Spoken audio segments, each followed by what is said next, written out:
ইমাম হুসাইনের আব্বাজান এবং আম্মাজান, দেখুন আমি দুইটা এক্সাম্পল দিচ্ছি।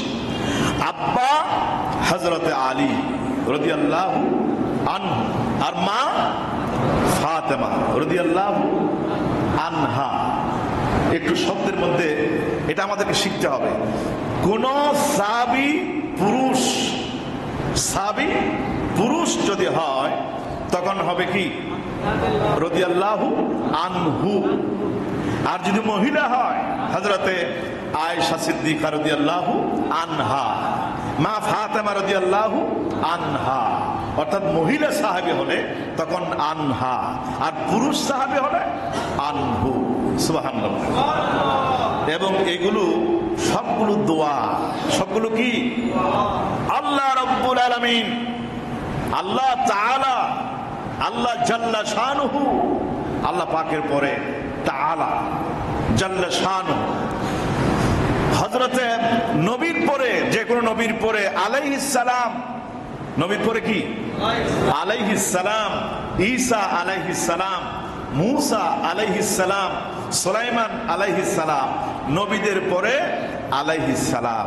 আর আমাদের নবীর পরে মুহাম্মদ সাল্লাল্লাহু আলাইহি ওয়াসাল্লাম, সাল্লাল্লাহু আলাইহি ওয়াসাল্লাম।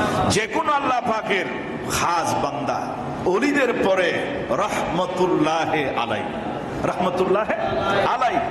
আর আল্লাহর ওলি যদি জিন্দা হয়, তার মানে যে কোনো ভালো ওলামায়ে কেরাম তাদের পরে মাদ্দা জিল্লুহুল আলী, মাদ্দা জিল্লুহুল আলী। যে কোনো আলিমের পরে মাদ্দা জিল্লুহুল আলী। ওলামায়ে কেরাম, আউলিয়া কেরাম ইন্তেকাল করলে রহমতুল্লাহি আলাই বা রহিমাল্লাহু তাআলা, এগুলো হচ্ছে সবগুলো জমলায়ে দোয়াইয়া, মানে দোয়ার জন্য ব্যবহার হয়। ইমাম হুসাইন রাদিয়াল্লাহু আনহু, সুবহানাল্লাহ, আর জোরে বলেন সুবহানাল্লাহ।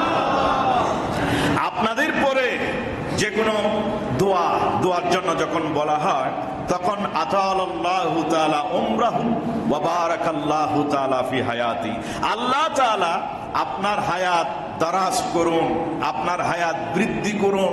এটি একটি দোয়া, এটি একটি কি দোয়া। যেমন আসসালামু আলাইকুম, এটি একটা দোয়া, এটি একটি কি দোয়া। ওয়া আলাইকুম আসসালাম, এটি ইসলামের অভিবাদন, ইসলামের সম্ভাষণ। ইসলামের জন্য সিস্টেম হচ্ছে মুসলমান আরেক মুসলমানের জন্য দোয়া করবে। সুবহানাল্লাহ। যেমন আমি শুরুতে, যে কোনো আলেম শুরুতে বলা হয় আসসালামু আলাইকুম, আপনারা কি বলেন? ওয়া আলাইকুম আসসালাম। সুবহানাল্লাহ।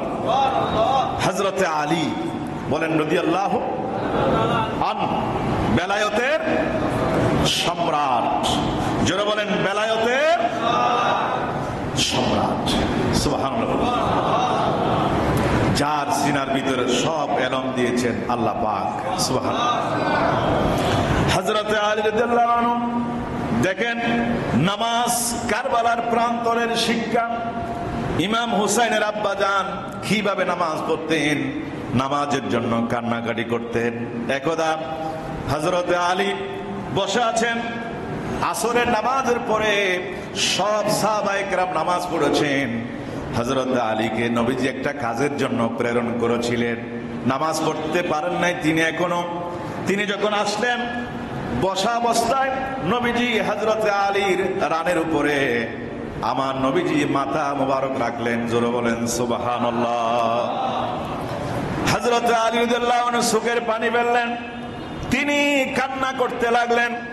চোখের এক ফোঁটা পানি আমার নবীর চেহারার মনের মধ্যে পড়লেন। নবীজি বলছেন, আলী তুমি কেন কাঁদো, কি সমস্যা হয়েছে? হযরত আলী বলছেন, ইয়া রাসূলুল্লাহ, আপনারা সবাই আসরের নামাজ পড়েছেন আর আমি এখনো আসরের নামাজ পড়তে পারি নাই। সূর্য ডুবে যাচ্ছে, সূর্য যদি ডুবে যায়, আমি আলীর জীবন থেকে কখনো আল্লাহ পাকের ফরজ আর আপনি নবীজির সুন্নত কখনো বাদ পড়ে নাই। নামাজ যদি আমার জীবন থেকে একটা ওয়াক্ত যদি ফরজ হয়ে যায়, আমি আলীর জীবন থেকে একটা ফরজ বাদ পড়ে যাবে। হুজুর আমি এর জন্য কান্দি। নবীজি বলেন, আলী তুমি অধৈর্য হও না। হুজুর করিম সাল্লাল্লাহু আলাইহি সাল্লাম আকাশের সূর্যের দিকে ইশারা করলেন। আকাশের সূর্যের দিকে ইশারা করতে দেরি, ডুবন্ত সূর্য আবার আসর হয়ে গেছে। আমি আপনাদেরকে কিতাবের নাম বলি, সালতানাতে মুস্তাফা কিতাব। এই কিতাবের মধ্যে আপনারা পাবেন রেফারেন্স। ডুবন্ত সূর্য শুধু আমার নবীর কামলিওয়ালা নবী আঙ্গুলের ইশারা, পৃথিবীর কোন বাদশা কোন রাজা যাহা করতে পারবে না, আমার নবীর আঙ্গুলের ইশারায় তাহা করতে পারে। আল্লাহ পাক আমার নবী পাককে সেই ক্ষমতা দিয়েছেন। হযরত আলী ওয়াক্ত মতো নামাজ পড়লেন, সূর্য আবার আগের মতো অবস্থানে চলে গেছে। ভাইরা আমার, আমি বোঝাতে চেয়েছি নামাজের জন্য যে স্পৃহা, নামাজের জন্য কান্না। পৃথিবীর আমরা যে মানুষ আছি, কত নামাজ ফৌত হয়ে যায়, নামাজের জন্য আমরা কান্দি না। আর হযরত ইমাম হোসাইনের আব্বাজান হযরত আলী নামাজের জন্য কান্দেন। জোরে বলেন সুবহানাল্লাহ। নামাজের জন্য স্পৃহা।